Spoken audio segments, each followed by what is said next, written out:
बच्चों this is chapter first best Christmas present in the world. हम लोग पढ़ रहे हैं। We are now on page number 11।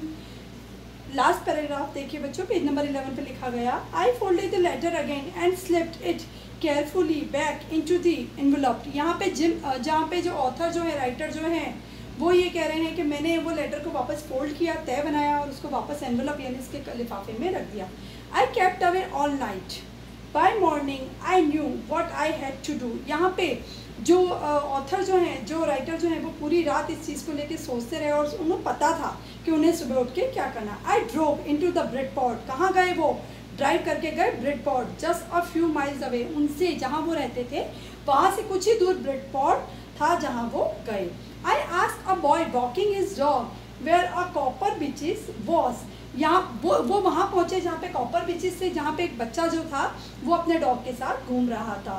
House number 12 turned out to be nothing but a burned out shell, the roof gaping, the windows boarded up। ठीक है, यहाँ पे वो कहाँ पहुँचे? हाउस नंबर 12, जो एड्रेस लिखा हुआ था बच्चों एनवेलप पे, वहाँ पे। House number 12 turned out to be nothing। वो हाउस नंबर 12 था जो ख़त्म हो चुका था, कुछ भी नहीं बचा था। बर्न्ड आउट शेल यानी उसका जो बाहर की जो वॉल्स थी वो सब जला हुआ नज़र आ रहा था। रूफ गैपिंग, छत जो थी वो भी कहीं ना कहीं रफ नज़र आ रही थी। The windows boarded up.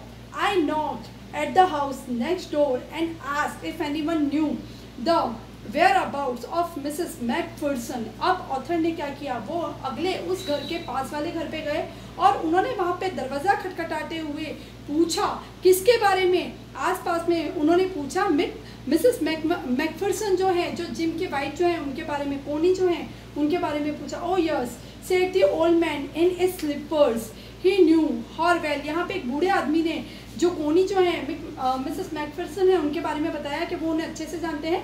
जो बूढ़ा व्यक्ति अपनी स्लीपर्स यानी जो रूटीन की जो स्लीपर्स होती है वो पहने हुए था। और लवली ओल्ड लेडी, उन्होंने कहा वो बहुत खूबसूरत बूढ़ी महिला है। He told me a bit muddle headed but at her age she was entitled to be वजन शी। उन्होंने कहा कि अब जो है मडल हेडेड बच्चों यहाँ पे नज़र आ रहा है, कंफ्यूज नज़र आ रही। उम्र के साथ साथ बच्चों उनका जो दिमाग है वो भी इतना एक्टिव नहीं रहा जितना कि वो यंग एज में होंगी। लेकिन वो बूढ़ा आदमी ये भी कह रहा है कि at her age she was entitled to be वजन शी। उन्होंने कहा कि उनकी युवावस्था में वो भी कहीं एक खूब चतर और स्मार्ट महिला रही होंगी। 101 year old लेडी। अब जो कोनी मैकफर्सन है वो कितने सालों की है बच्चों? 101 year old, 101 वर्ष वो बूढ़ी महिला है। She had been in the house when it caught a fire. यहाँ पे जो बूढ़े व्यक्ति हैं वो ये बता रहे हैं कि जब वो घर में थी तब घर में जो थी वो क्या थी बच्चों? आग लग चुकी थी। जो मिसेस मैकफर्सन है यानी जो कोनी है उनके घर में आग लगी थी। No one really knew how the fire had started but it could well have been candles.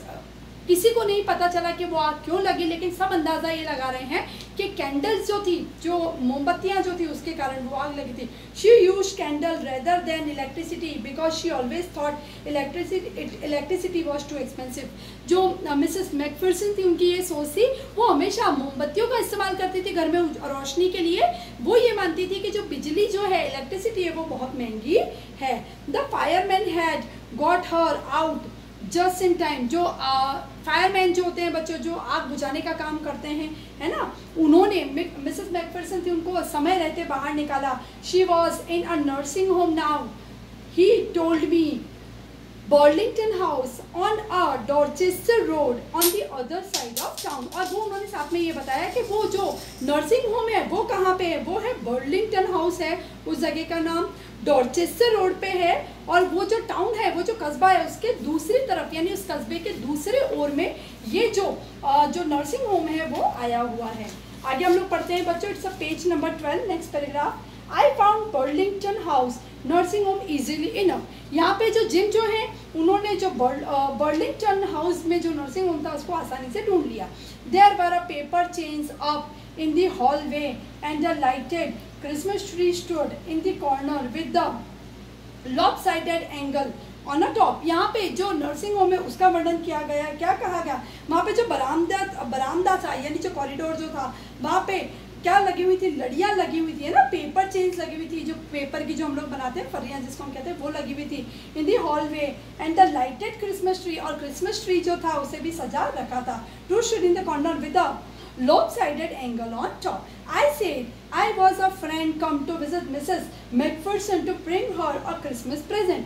यहाँ पे जो ऑथर जो है उन्होंने ये कहा वहाँ के जो अस्पताल के जो लोग थे उनसे कि मैं मिसेस मैकफर्सन जो हैं उनका मैं फ्रेंड हूँ, मैं मित्र हूँ और उन्हें क्रिसमस का तोहफा देने आया हूँ.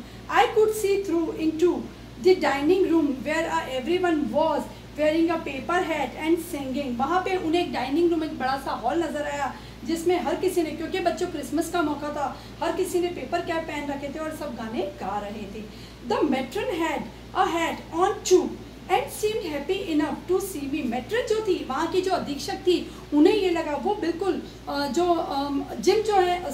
जो ऑथर है उनको देख के बड़ी खुश हुई कि आज बहुत सालों बाद मिसेस मैकफर्सन है, उनसे कोई मिलने आया है. She even offered me a meat pie. She walked me along the corridor. उन्होंने ऑथर को एक बच्चों मीट से बनी हुई एक पाई होती है वो ऑफर की. She walked me along the corridor, और वो आते में कॉरिडोर में उनके साथ साथ चलने लगी.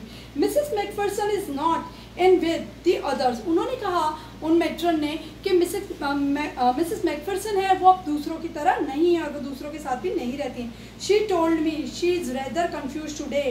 So we thought it is best if she had a good rest. वो आज जो थे मिसेस मैकफर्सन जो थी कुछ कंफ्यूज थी, बड़े असमंजस में थी. मडल हेडेड कंफ्यूज होता है बच्चों, तो मडल हेडेड वो नज़र आ रही थी, कंफ्यूज नज़र आ रही थी. इसीलिए जो मेट्रन थी उन्होंने ये सोचा था कि उनको आज कुछ आराम दिया जाए. She has a no family, you know. और यहाँ पे मेट्रन ने साथ साथ में ऑथर को ये भी बताया था कि उनका कोई परिवार नहीं है. No one visits, so I am sure she will be only too pleased to see you. और साथ में मेट्रन ये भी कह रही हैं कि उन्हें कोई मिलने नहीं आता, उनका कोई फैमिली नहीं है और वो बिल्कुल निश्चित रूप से आपको देख के बड़ी ही खुश होंगी. She took me into the conservatory with the wicker chairs and potted plants all around and left me.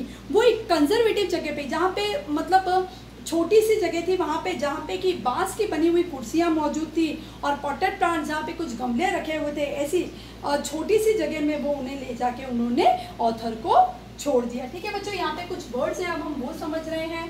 ठीक है, यहाँ पे है बोर्डेड अप. ठीक है, बोर्डेड अप का मतलब होता है covered with a wooden planks. ऐसी जगह जो वुड के छोटे छोटे पीसेस से कवर होती है. वेयर अबाउट यानी किसी वस्तु व्यक्ति के स्थान के बारे में जानना. वेयर अबाउट का मतलब होता है उसकी लोकेशन जानना, उसका स्थान जानना. मडल हेडेड का मतलब होता है बच्चों कंफ्यूज होना. एंटाइटल्ड का मतलब है बिलोंग टू या वस्तु जिसके लिए हो, जिसको बिलोंग करती हो वो. ठीक है, यहाँ पे है बच्चों लोप-साइडेड का मतलब यहाँ पे होता है बच्चों टाइटल्ड, या सॉरी लोप-साइडेड का मतलब होता है बच्चों टिल्टेड का मतलब होता है जो हल्का सा तिरछा होता है, जो हल्का सा स्लैंटिंग होता है. जैसे हमारी अर्थ है वो अपने एक्सिस पे थोड़ी सी लोप-साइडेड रहती है, यानी थोड़ी सी टिल्टेड रहती है. ठीक है बच्चों, ये वर्ड्स आप समझेंगे और आई होप बच्चों कि जो हमने पैराग्राफ्स पढ़े हैं या ये जो लेसन हम पढ़ रहे हैं आपको बहुत अच्छे से समझ में आया होगा. Thank you very much.